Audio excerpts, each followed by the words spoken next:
안녕하세요. 김성길 목사와 함께하는 예수님 이야기 제4단원의 34번째 시간이 되겠습니다. 이 시간부터는 마태복음 4장 17절 본문을 가지고 우리가 또 소중한 은혜들을 함께하도록 하겠습니다. 마태복음 4장 17절은 예수님께서 이 땅에 오셔서 처음으로 외치셨던 그야말로 데뷔 설교죠. 처음으로 외치셨던 말씀이 기록이 되어 있습니다. 마태복음 4장 17절을 중심으로 여러 가지 많은 이야기들을 또 우리가 함께 나누려고 하는데요. 이 시간에는 먼저 천국과 인간이라는 주제로 말씀을 함께 나누려고 합니다. 자, 먼저 본문 말씀 4장 17절 우리 함께 읽겠습니다. 이때부터 예수께서 비로소 전파하여 이르시되 회개하라 천국이 가까이 왔느니라 하시더라. 아멘. 한 절입니다. 근데 한 구절 속에 많은 은혜의 보물들이 담겨져 있죠. 자, 본문 말씀은 예수님께서 사역을 시작하시면서 첫 번째로 외치신 말씀이죠. 그분의 사역의 주제는 천국이었습니다.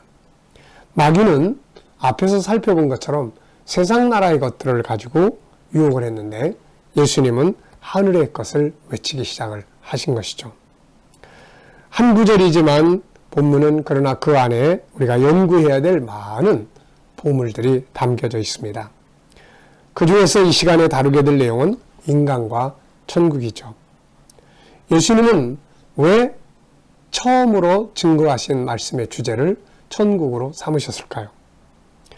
그리고 예수님은 이 첫 번째 설교 이후에 계속해서 말씀을 나누실 때 천국이 주제였고 마지막에 세상을 떠나실 때도 하나님의 낙원에 간다. 천국이 주제였죠. 왜 예수님은 천국을 주제로 삼아서 외치셨을까요? 사람들에게는 어쩌면 천국보다 더 좋아하는 세상 것들이 많이 있는데도 불구하고 예수님은 항상 천국을 사람들에게 전해주셨습니다. 왜 그러셨을까요? 우리가 이 말씀을 이해하기 위해서는 창세기 1장, 2장, 그 중에서도 창세기 1장 27절을 잘 이해를 해야 합니다. 구약과 신약은 서로 짝이죠.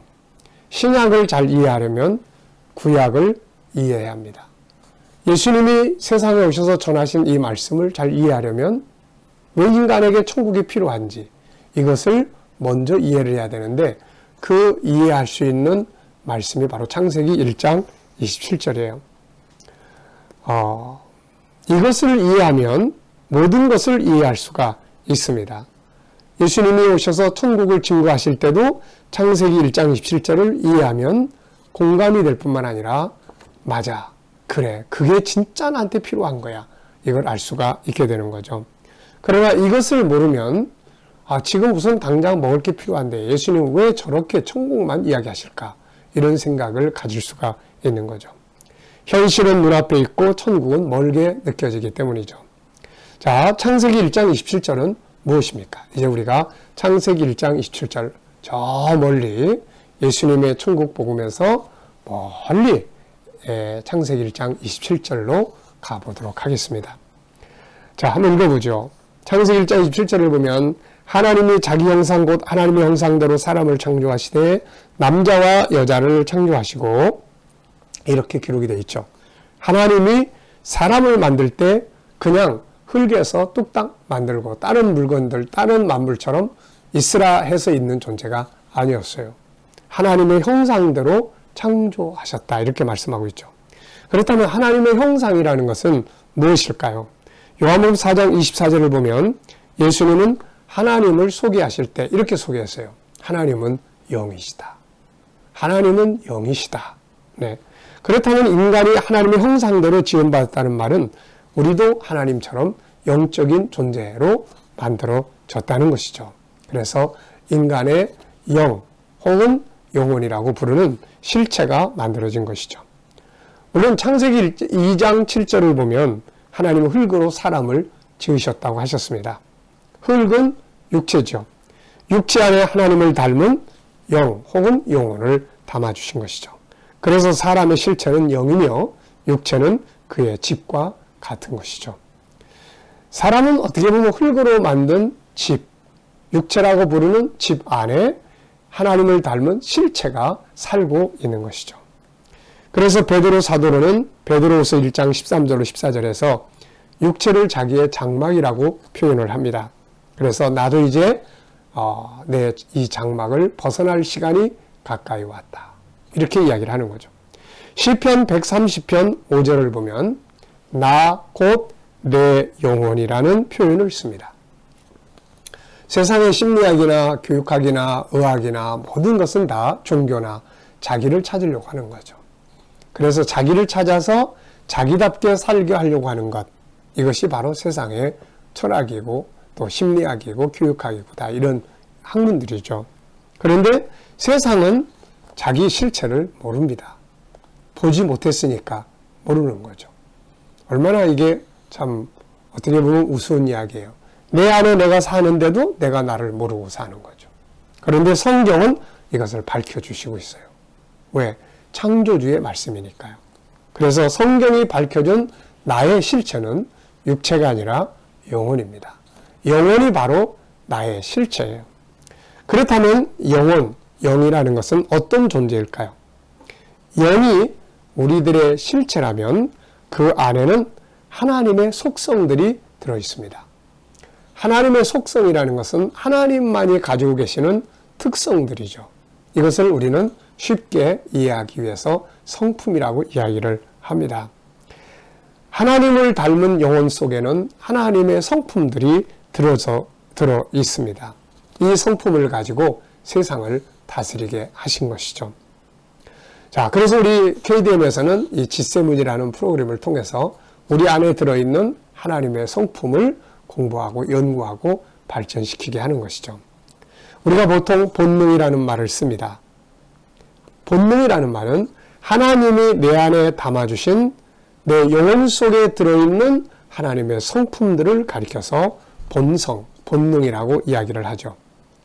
우리 KDM에서는 이 하나님의 성품을 연구하는 G7이라는 프로그램을 만들어서 활용하고 있습니다. 여기서 다루는 하나님의 성품은 5가지죠. 물론 하나님의 속성인 그분의 성품을 우리 인간이 몇 개다 이렇게 제한할 수는 없지만은 우리가 현실적으로 연구하기 위해서 성경 전체 속에 나타나는 대표적 성품 5가지를 정리해서 연구를 하고 공부를 하는 거죠. 첫째는 유일성, 둘째는 인격성, 셋째는 거룩성, 넷째는 사랑성, 5번째는 영원성입니다. 오늘 예수님께서 외치신 천국을 이해하기 위해서는 바로 이 영원성에 대해서 이해를 해야 돼요. 영원성. 영원성이라는 건 뭘까요? 한마디로 표현하면 천국에서 영원히 살고 싶어하는 본능이에요. 우리는 생존의 본능이라는 게 있어요. 살고 싶다. 근데 얼마큼 살고 싶습니까? 바로 영원히 살고 싶은 것이죠.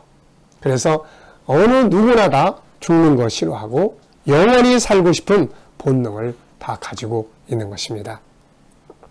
이것이 바로 영원성에서 나오는 본능이에요. 그래서 영원성에서 나오는 본능은 2가지인데 하나는 영원히 살고 싶다.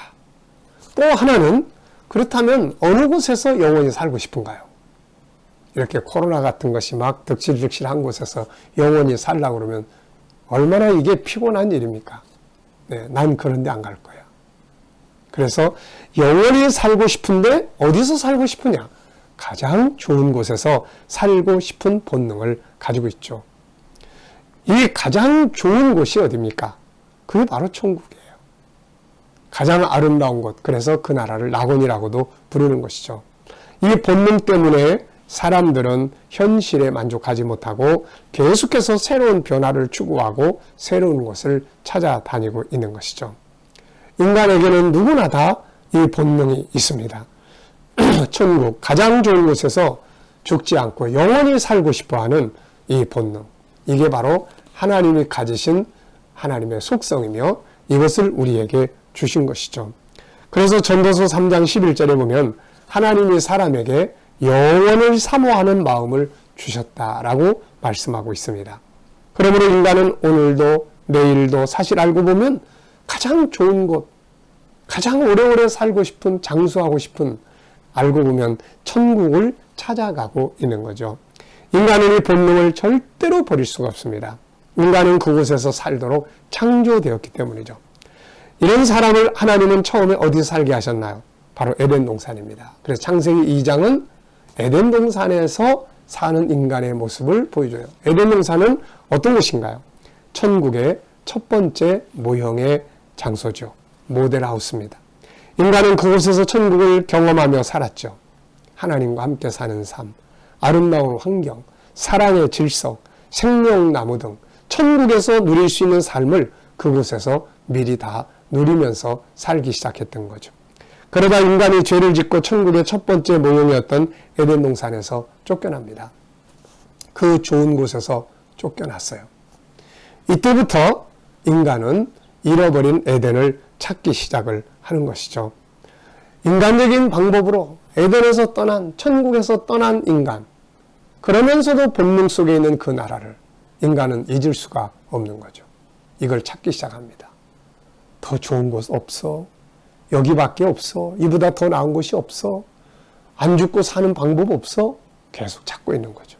이게 철학이고 문학이고 과학이고 여행이고 인간들의 노력입니다. 이것을 사람들은 한마디로 정의를 해놨는데 유토피아라고 이름을 붙였습니다. 유토피아라는 것은 무슨 말일까요? 현실 세계에는 없다. 그런데 이 본능 속에 들어있다. 바로 영원성을 말하는 것입니다. 현실에 없지만 본능 속에 있는 그 세계를 인간은 찾아가고 있는 것입니다. 이 본능은 없앨 수 없는 인간의 꿈이요, 희망이요, 소원입니다. 그러나 안타까운 것은 이 세계는 인간의 힘으로, 인간의 노력으로 이룰 수 없고, 만날 수 없고, 찾을 수 없죠. 이것을 찾기까지는 인간은 계속 방황을 합니다. 아무리 좋은 것을 가져다 줘도 잠깐뿐이지 결국은 다시 더 좋은 것, 더 나은 것을 찾아서 인간은 방황을 시작하게 되는 거죠. 마귀는 이것들을 가지고 다가왔어요. 너희에게 필요한 건 이거야. 근데 예수님은 아니야. 그보다 더 중요한 게 있어. 그게 바로 천국이죠. 예수님은 그래서 사람에게 먹고 마시는 이걸 들고 오신 게 아니라 인간의 본능 속에 들어있는 그토록 찾고 찾아 헤매는 천국이라는 이 위대한 축복을 들고 오신 것이죠. 인간의 본능에서부터 찾고 있는 그 세계, 잃어버렸던 그 세계, 인류의 첫 번째 조상이 살았던 그 세계, 결국 우리가 누리게 될 그 세계를 가지고 오셔서 전해주시고 경험하게 하시고 그곳으로 들어갈 수 있는 길을 만들어 주시기 위해 십자가에 죽으셨던 것이죠. 그래서 그분은 이 세상에 오셔서 첫 번째로 외친 복음이 천국이었어요. 계속해서 전해준 것도 천국이었어요. 마지막에 숨을 거두면서 외친 것도 천국이었습니다. 이것이 바로 인간이 찾고 있는 인간의 꿈이기 때문에요. 주님이 세상 것들도 다 주셨지만 항상 외친 목표, 주제는 천국이었어요. 그 이유는 인간이 원하는 진정한 답은 바로 세상 것들이 아니라 천국의 답이 있기 때문에 그렇습니다. 인간에게 가장 필요한 것은 떡이 아니고 천국입니다. 천국 안에서 세상 것도 필요한 것이죠. 주님은 이것을 아셨기 때문에 처음으로 외치신 주제가 천국이었던 것이죠. 이것을 만나면 인간은 만족을 하게 됩니다. 이게 내가 찾고 있는 그곳이니까요. 우리가 찾고 있는 그 세계를 예수님께서 오셔서 첫 번째 주제로 외쳐주셨던 겁니다. 인간이 찾고 있는 그것을 주신 것이 바로 천국을 외치신 것이죠. 우리가 이 천국을 바르게 알고 이 속에서 내 꿈을 이루어 갈 수 있기를 바랍니다. 이 시간 말씀 여기서 마치겠습니다. 감사합니다.